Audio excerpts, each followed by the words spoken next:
우리 주일학교 아이들도 같이 와서 우리 선교 영상과 선교 기도 또 찬양 함께 하였는데요. 드려진 찬양 우리 하나님께 영광이요. 우리 성도님 모두에게는 감사와 기쁨인 줄 믿습니다. 우리 하나님께 감사의 박수 한번 드리겠습니다. 감사합니다.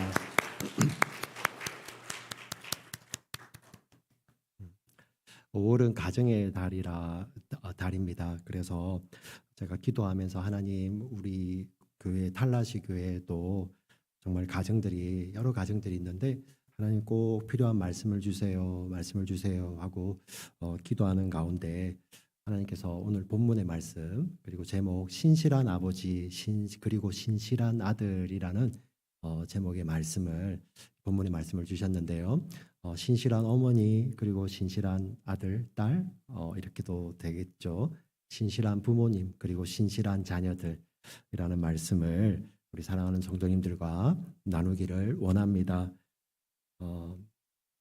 이스라엘 역사 가운데서 가장 유명한 왕이 있다면 바로 다윗과 솔로몬일 것입니다. 그 가운데 우리 다윗은 너무나도 잘 아는 우리 왕인데요. 이 다윗에게는 굉장히 많은 이야기들이 있습니다. 스토리들이 있죠.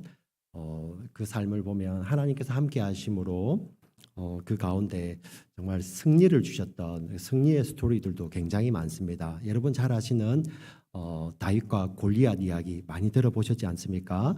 소년 다윗이 물맷돌 5개, 돌 5개를 가지고 나와서 그 거대한 골리앗, 그 골리앗을 그 돌멩이 하나로 이기게 되는 그 놀라운 승리의 이야기들. 자, 그런 이야기들이 다윗의 삶에 있습니다. 그리고 그뿐만 아니라 다윗의 삶에는 고난과 역경도 참 많이 있었습니다. 어떨 때는 정말 마음이 이렇게 찢어질 정도로 마음이 깨어지는 그런 고통스러운 순간들, 그러한 스토리들, 이야기들이 참 많이 있습니다. 자, 그 가운데 가장 최악의 이야기를 꼽으라고 한다면은 저는 이 이야기를 꼽겠습니다. 다윗이 실제로 겪었던 이야기입니다. 다윗이 통일 왕국을 다스리고 있을 때 다윗에게는 여러 명의 아들이 있습니다. 근데 그 네 번째 아들 이름이 압살롬이라고 부릅니다. 이 이름 압살롬이라는 아들이 아버지에게 그 반란을 일으킵니다. 예, 칼을 들이대죠.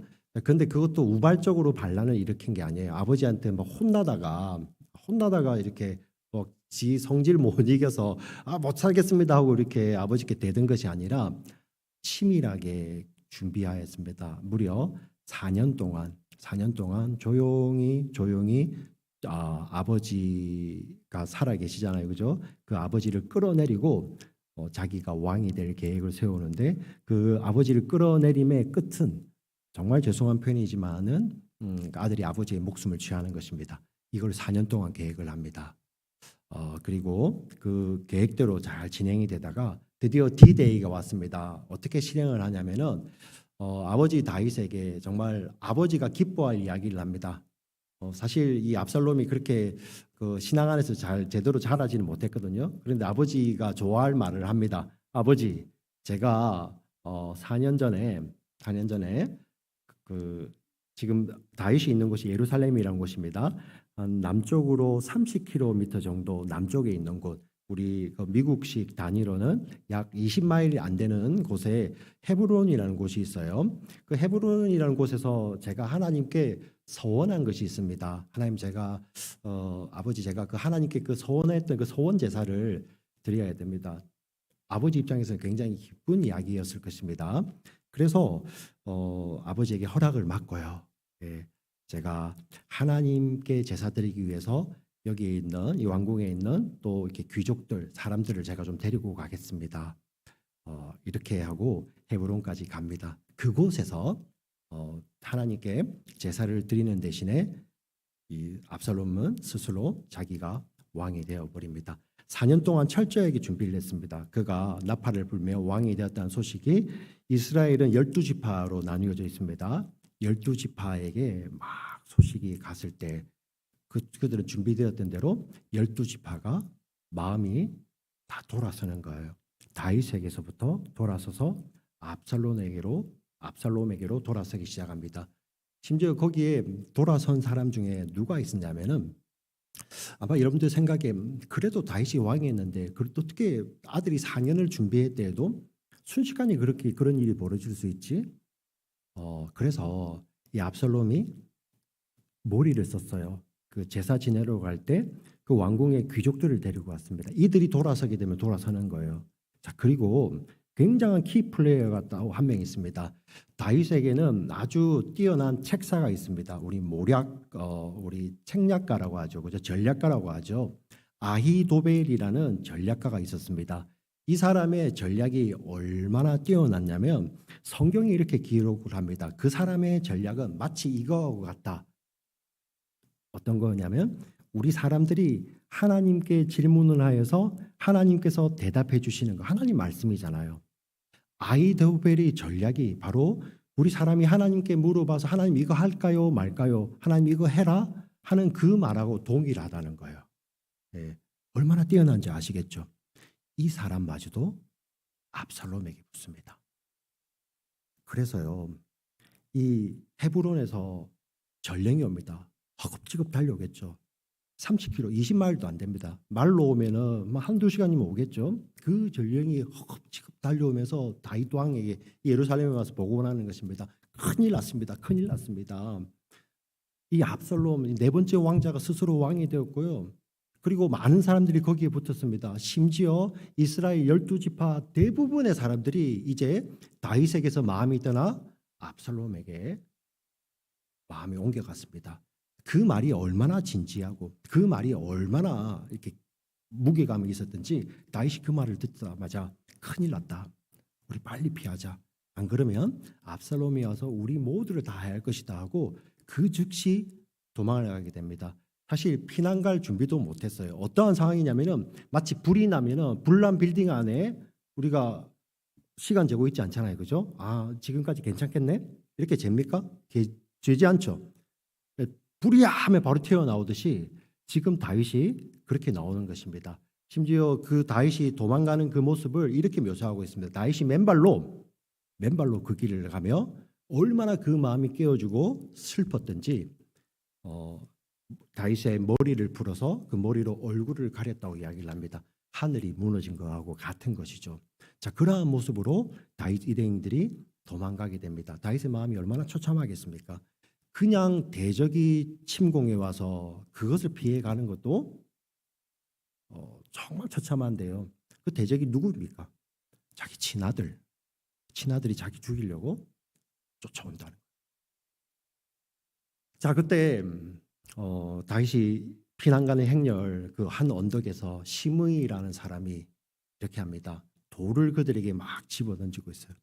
돌을 집어던지면서 이 죄 많은 자여, 이 피 흘림이 많은 자여, 너는 하나님께서 이 일을 이렇게 벌 주시는 것이다 하고 막 다윗을 저주하고 다윗에게 막 폭언을 퍼붓습니다.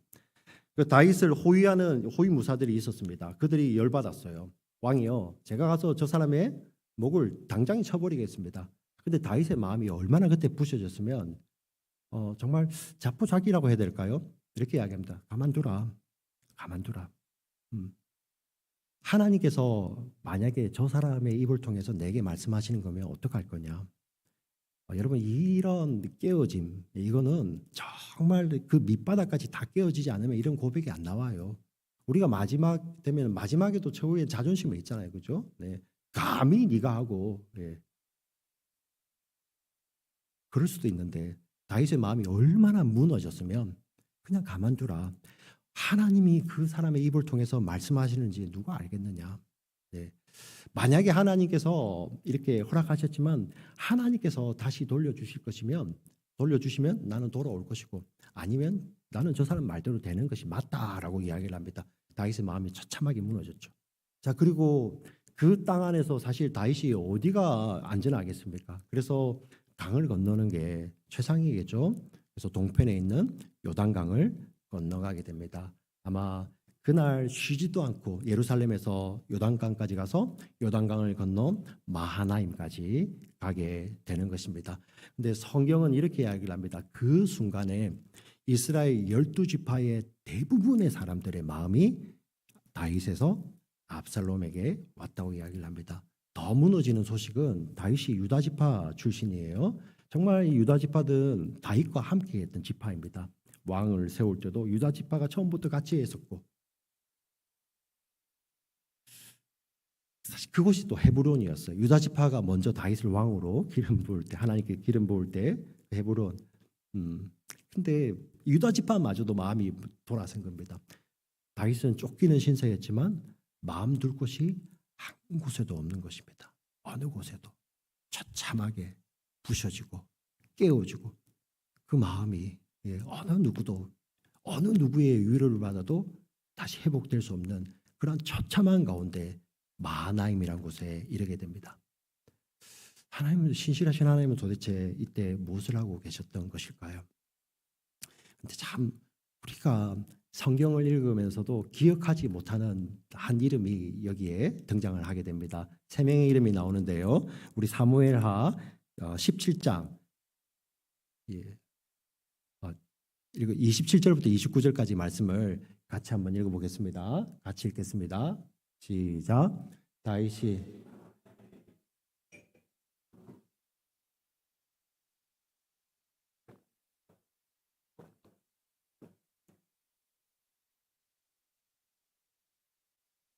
침상과 대야와 질그릇과 밀과 보리와 밀가루와 볶은 곡식과 콩과 팥과 볶은 녹두와 꿀과 버터와 양과 치즈를 가져다가 다윗과 그와 함께한 백성에게 먹게 하였으니 이는 그들 생각에 백성이 들에서 시장하고 고나고 목마르겠다 함이더라. 아멘. 여기 세 사람이 등장을 하는데요. 세 가운데 둘은 이제 여기에만 나오고, 한 사람 바르실레라는 사람만 또 뒤에 나옵니다. 이 바르실레는 이 마하나임 근처 길르앗에 살고 있는 사람이기 때문에 아마 이 바르실레가 거의 대부분을 가져왔을 거예요. 보면 침상을 가져오고 대야를 가져왔습니다. 왕을 씻을 수 있는 대야와 왕이 쉴 수 있는 침상이겠죠. 그리고 많은 음식들을 가져왔습니다. 왜 그렇습니까? 그들은 압살롬이 반역을 일으켰다는 소식을 듣고 예루살렘에서 이 마하나임까지 쉬지도 않고 지금 와 있던 자들이잖아요. 그들을 지금 이제 공개하고 있습니다. 왜 이럴 수 있을까요? 사실 지금 그 전까지 다윗이 왕이었을 때 그렇게 따르던 무리들이 이제 마음이 넘어갔습니다. 특별히 유다 지파마저도 마음이 넘어가서 이제 압살롬을 따라가죠. 압살롬은 잔인한 자예요. 그 앞에 보면 자기 형도요, 눈 하나 깜짝 안 하고 죽일 수 있는 자가 바로 압살롬입니다. 그리고 이 다윗 왕국에는 앞에 히스토리가 있습니다. 그 앞에 다윗 왕 앞에 사울 왕 때 어떤 이 대적을 사울 왕이요, 다윗이 쫓길 때 이 제사장 가족이 다윗을 이렇게 잘 대우해 줬습니다. 잘 대접했어요. 그러자 사울이 그 노 빼서 그 제사장 가족 전부를 다 죽입니다. 이게 이 유대 이스라엘의 스토리로 남아 있습니다. 지금 이런 상황이기 때문에 압살롬의 지금 쫓기고 있는 다윗을 이렇게 대접했다가는 압살롬에게 그 집안이 씨가 마른다고 표현해야 되겠죠. 예, 흔적도 남기지 않고 다 이렇게 처단당할 수 있는 그러한 위기의 상황이었습니다. 특별히 오늘 본문 아까 읽었던 우리 19장 사무엘하 19장 32절에 보면 바르실레 이렇게 표현합니다. 같이 읽겠습니다. 시작. 바르실레는 매우 늙어 나이가 80세라 그는 큰 부자이므로 왕이 마하나임에 머물 때에 그가 왕을 공개하였더라. 뭐라고 표현합니까? 큰 부자라고 표현을 하죠. 부자 중에서도 정말 큰 부자라고 이야기를 합니다. 여러분, 부자는 가진 것이 많죠. 가진 것이 많다는 말은 동시에 어떤 말이 됩니까? 지킬 것이 많다는 말이잖아요. 그렇지 않습니까? 예. 근데 요즘 보세요. 지금 2023년 이렇게 법이 잘 돼 있음에도 불구하고 부자들이 법이 그것을 다 못 지켜준다고 해서 부자들이 추구하는 게 무엇입니까? 권력이잖아요. 예. 그래서 우리 한국에서 오신 분들 잘 아시지 않습니까? 부자들도 권력이 잘못 보이면 그 없어지는 거 아시잖아요. 지금부터 약 3천 년 전입니다. 네. 지금처럼 법 체계가 이렇게 뭐 확실한 데도 아니고 뭐 사회적인 법 감시가 확실한 것도 아니잖아요. 그죠? 네. 정말 이 바르실레는 지킬 것이 많기 때문에 어떻게 보면 그 지킬 것을 위해서 압살롬에게 붙든지 아니면 안 나서야죠. 네. 왜? 모든 사람들이 이제 압살롬에게 돌아섰기 때문에 많이 가졌기 때문에 그것을 지키기 위해서는 다윗을 대접하면 되지 않습니다. 그런데 오늘 본문에 보니 그 큰 부자가 자기가 가진 재산을 들여서 다윗의 무리들을 먹이고 다윗을 위해서 침상을 준비하고 대야를 준비하였습니다. 왜 이런 수 있었을까요? 왜? 우리는 이 이유를 두 가지 정도만 생각해 보았으면 좋겠습니다. 첫 번째 한 가지는 지금도 이 바르실레의 눈에는 여호와 하나님께서 기름 부어 세우신 왕은 다윗입니다. 그게 정말 중요한 거예요. 이스라엘 백성들이 스스로 저 사람에게 갔던 압살롬은 스스로 왕이 되었고 여호와 하나님께서 기름 부으신 왕이 아니에요. 아닙니다. 예. 그리고 수많은 사람들이 그 나라의 대부분이 그를 왕으로 취급한다 할지라도 하나님이 세우신 왕이 아니에요.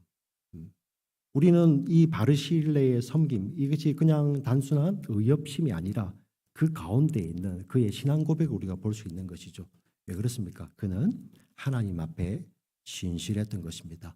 이것을 어떻게 알 수 있냐? 사무엘서에 이러한 내용들이 반복되어 나왔습니다. 앞에 다윗의 경험에 나와요. 다윗이 자기의 장인인 사울에게 10년을 쫓겨다닙니다. 다윗이 잘못한 게 아니에요. 사울이 막 이 다윗의 인기가 높아지니까 사울이 질투심이 너무 강해서 다윗을 막 죽이려고 합니다.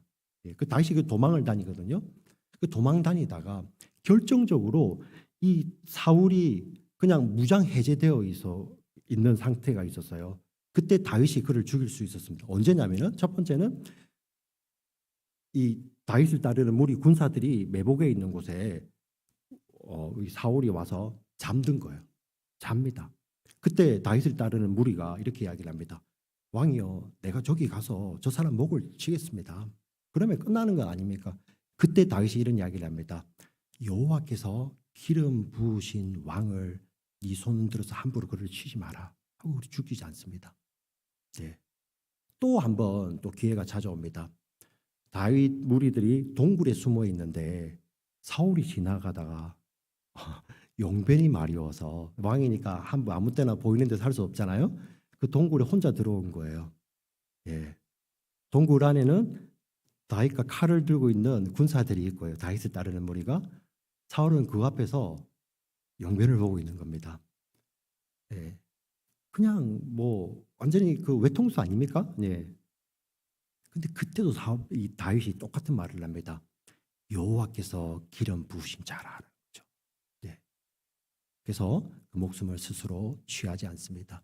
지금 바르실레가 바로 그러한 것입니다. 우리는 그냥 단순히 섬긴 것으로 보이지만 하나님은 이 바르실레의 섬김을 바로 이것으로 받으시는 거죠. 이 바르실레가 사상 사람들은 다 마음이 돌아서서 압살롬에 가 있지만 여전히 하나님의 시각에는 다윗이 하나님께서 기름 부으신 왕이거든요. 그 다윗을 공개하는 바르실레의 그 모습을 하나님은 여호와 앞에 신실함으로 여기시는 것입니다. 바르실레가 그렇게 섬기고 있는 것이죠. 또 한 가지가 있습니다. 지금 그 땅에서 가장 마음이 곤고한 자가 누구입니까? 가장 마음이 깨어진 자가 누구입니까? 가장 친구가 필요하고 가장 위로자가 필요한 자가 누구입니까? 바로 다윗 아닙니까? 네. 아들에게 쫓기고 있잖아요. 아들에게. 그때 친구가 되어주죠. 그냥 보면 많은 부자이기 때문에 그 부자인 바르실레가 그래도 선한 마음으로 섬긴 것입니다. 그런데 우리가 살펴보니 그 섬긴 가운데는 바로 하나님 앞에 신실함과 정말 이웃이 필요한 친구에게 친구가 되어주는 그 신실함이 있었던 것입니다. 성경은 그것을 기억하고 있는 것이죠.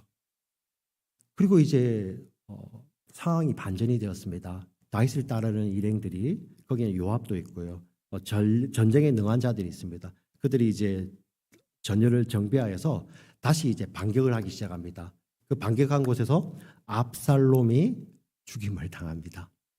그러자 어떤 일이 벌어지냐면 그 전까지만 해도 압살롬하고 뛰었던 사람들이 따랐던 사람들이 다시 다윗에게 와서 참 이 힘이라는 게 이런 거예요. 힘이란 게 이런 게 우스운 겁니다. 세상의 힘이라는 게요.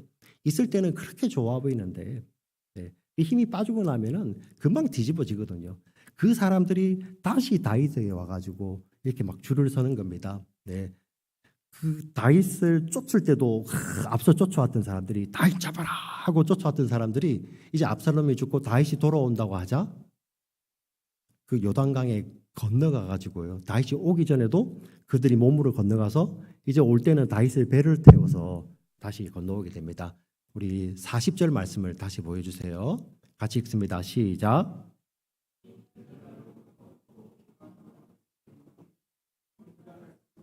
이스라엘 백성의 절반이나 왕과 함께 건너니라.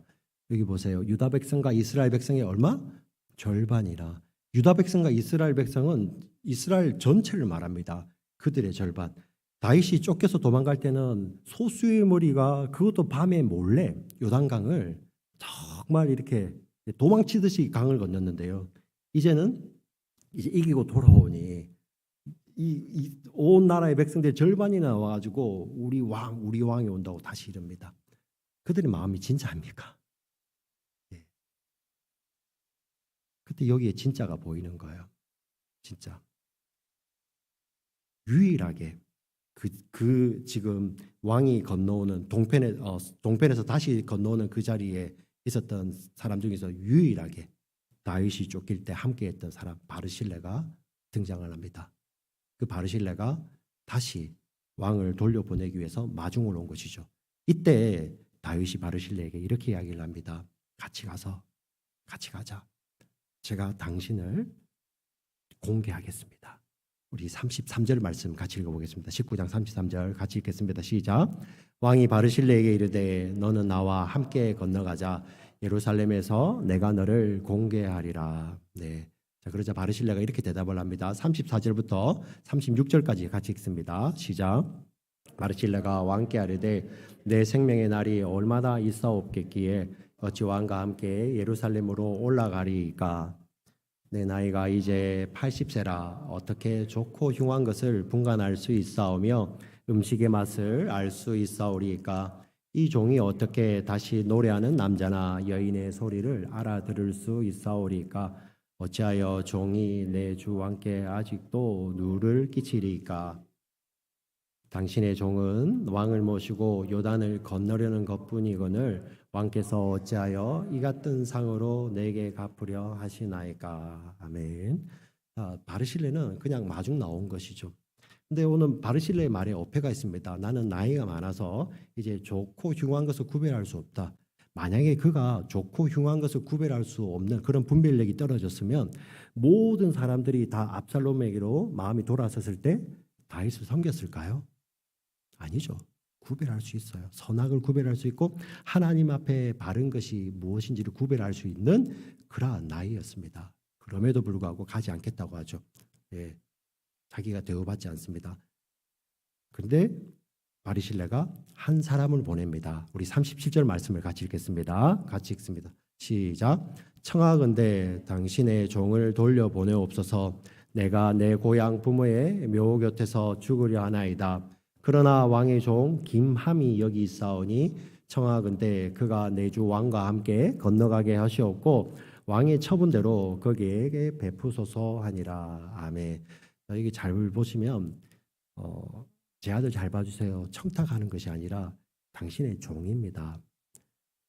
바르실레는 섬김, 자신의 섬김의 몫이 여기까지인 것을 알았죠. 그리고 이어서 왕을 섬기고 이어서 나라를 섬기는 것은 이제 아들의 몫인 거예요. 바르실레는 그 위기의 순간에서도 하나님 앞에 신실하였고 다윗 왕에게 신실하였습니다. 이제 다윗이 다시 복군하였을 때 그때 그 섬김은 이제 내가 아니라 내 아들이죠. 우리 아들만 잘 봐주세요. 이렇게 청탁하고 저를 봐서라도 이 아이는 좋은 위치 주세요. 이게 아니라 당신의 종입니다. 가서 당신이 필요한 곳에 세우셔서 이 아이로 당신을 섬기고 나라를 섬기게 해주세요. 저는 어버이 주일에 하나님께서 주신 이 가정의 달에 하나님께서 주시는 메시지가 바로 이거라고 생각을 합니다. 우리도 우리 부모 세대들, 할아버지 할머니 세대들도 하나님 앞에서 신실하게 하나님을 섬기고 하나님께서 허락하신 나라를 섬기며 하나님 나라를 섬기며 하나님께서 만나게 하신 우리 이웃을 섬기는 사명을 귀하게 감당하는 것이 우리죠. 예. 그리고 이제 우리 그 사역이 우리 때 끝나는 것이 아니라 우리 자녀 세대들, 손자, 손녀 세대들에게도 그 사역이 이어져야겠죠. 우리가 하나님 앞에 신실하듯이 우리 자녀들도 하나님 앞에 신실하고 우리 손자, 손녀들도 하나님 앞에 신실한 겁니다. 근데 중요한 것은 무엇입니까? 우리가 이렇게 부탁을 하지만 우리 자녀들이 하나님 앞에서 신실하게 사는 거, 손자, 손녀들이 하나님 앞에 신실하게 사는 거, 그건 우리의 몫이 아니잖아요. 네, 우리가 억지로 살게 할 수는 없잖아요. 아이들이 듣습니까? 근데 왜 이렇게 하죠? 우리 자녀들이 하나님 앞에 신실하게 사는 것은 그들이 하나님 앞에서의 몫이에요. 근데 우리 부모의 몫은 무엇입니까? 우리 할아버지 할머니의 몫은 무엇입니까? 그 자녀들 위해서 기도할 수 있잖아요. 오늘 바르실레가 다윗에게 부탁하듯이 우리가 하나님 앞에 부탁하고 기도할 수 있잖아요. 우리의 자녀 세대들이 우리보다 더 신실하게 하나님 앞에 사는 거 그들의 몫이에요. 우리가 그들을 대신해 살아줄 수 없잖아요. 근데 부모들의 몫은 무엇이고 우리 할아버지 할머니들의 몫은 무엇입니까? 바로 그들을 위해서 기도하는 그거잖아요. 하나님, 우리 자녀들, 우리 아들, 우리 딸들이 하나님 앞에 신실하게 해주시고 하나님 앞에 그 신실함으로 사람들 앞에 신실하게 해주셔서 정말 하나님 나라를 드러내는 우리 자녀들 되게 해주시고 하나님 우리 손자 손녀들이 하나님 앞에 신실하고 하나님 맡기신 곳에 신실하여서 하나님 나라를 선포하는 그러한 우리 손자 손녀들 되게 해달라고 기도하는 거 그건 우리의 몫이잖아요. 네. 김함이 어떻게 살았는지는 우리는 알 수가 없습니다. 근데 참 희한하게요. 다윗이 이후에 세월이 흘러서 마지막 데스베드에서 자기 아들 솔로몬에게 유언을 합니다. 예. 그때 다윗의 유언은 다윗은 그냥 왕위를 물려준 것이 아니라 하나님께서 맡겨주신 하나님 나라의 개념으로 우리 솔로몬에게 그 왕위가 내려갑니다. 그때 이것을 부탁합니다. 공의를 세울 것을 부탁을 하죠. 그때 딱 3명을 언급합니다. 시므이, 요압의 이름을 언급을 하면서 이렇게 이야기를 합니다. 그들은 무죄한 피를 많이 흘렸다. 나는 그들의 생명을 이렇게 취하지 않는다고 약속했지만 너는 그렇게 하지 말고 지혜롭게 잘 대처하라. 그렇게 유언을 합니다. 그 두 사람에 대해서. 왜? 하나님 나라의 공의를 세우기 때문에. 그리고 한 사람, 이 두 사람을 빼고 딱 한 사람을 더 이야기합니다. 그가 누군지 읽어보겠습니다. 열왕기상 2장 7절 말씀입니다. 같이 읽겠습니다. 시작. 마땅히 길라 바르실레의 아들들에게 은총을 베풀어 그들이 네 상에서 먹는 자 중에 참여하게 하라. 내가 네 형 압살롬의 낯을 피하여 도망할 때에 그들이 내게 나왔느니라. 아멘. 아멘. 다윗이 이렇게 부탁을 하는데요. 세월이 보이십니까? 만약에 김함이 와서 우리 아버지가 바르실레야. 그래서 막 지 맘대로 살았다면 다윗이 이렇게 부탁할 수가 없죠. 지금까지도 같이 상에서 먹고 있고요. 그리고 왕의 상에 먹는다는 것은 자녀들입니다. 아들, 딸이든지 사위들이 돼야지 왕의 상에 같이 참여하게 됩니다. 자, 그곳에서 바르실레의 아들이 다윗이 죽는 날까지 그곳에서 같이 먹고 있었고, 그리고 그곳에서 그 마지막 유언에 이 다윗이 솔로몬에게 그 김함을 부탁하고 있습니다. 우리는 이 삶을 또 모릅니다. 근데 또 한 가지 이 김함의 이름이 또 한 번 등장을 합니다. 예레미야 41장 17절 말씀을 같이 읽겠습니다. 시작.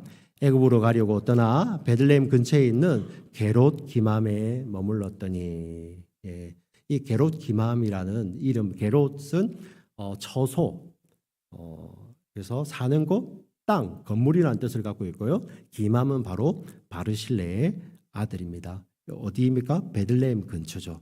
베들레헴을 고향으로 가지고 있는 사람이 있어요. 누구입니까? 다윗이죠. 다윗. 여러분, 이스라엘 사람들은요, 함부로 땅을 누구에게 주지 않습니다. 줄 수가 없어요. 하나님께서 그렇게 딱 정하셨습니다.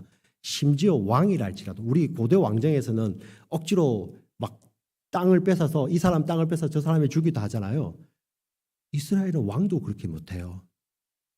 왕도 땅을 물려줄 수 있는 것은 하나님께서 그들 조상에게 주셔서 그 자녀들에게만 땅을 물려줄 수 있어요. 근데 다윗이 유업으로 받은 땅은, 조상들에게 유업으로 받은 땅은 어디죠? 베들레헴이죠. 그 베들레헴 그 땅을 누구에게요? 길르앗 사람 바르실레의 아들 김함에게 그 땅 일부를 물려주는 것이죠. 가족의 자녀라는 것입니다. 말씀을 정리하겠습니다. 바르실레가 김함을 부탁할 때 그의 삶이 어떻게 신실하고 다윗에게 신실하고 하나님 앞에 신실한 것은 그 김함의 몫이에요. 네. 바르실레는 기도밖에 없죠. 김함이 잘 살고 못 살고는 김함의 몫입니다. 하나님 앞에. 우리 자녀들도 마찬가지입니다.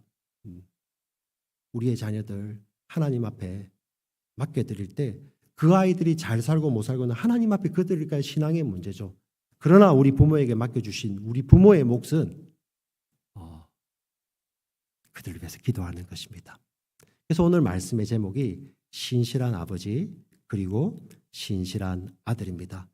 우리 부모님들 주님 앞에 신실하게 살며 주님 앞에 기도하는 그 삶을 우리 자녀들에게 본으로 물려주시면서 그리고 그 자녀들에게 그 자녀를 위해서 기도하는 몫을 우리가 잊지 않았으면 좋겠습니다. 물론 우리 삶이 때로는 부끄러운 모습도 많고 연약한 모습도 많지만 우리는 복음 안에서 이제 정말 이 하나님 말씀을 따라가는 것이 어떤 것인지를 말씀을 통해서 너무나도 잘 반복해서 듣고 있습니다.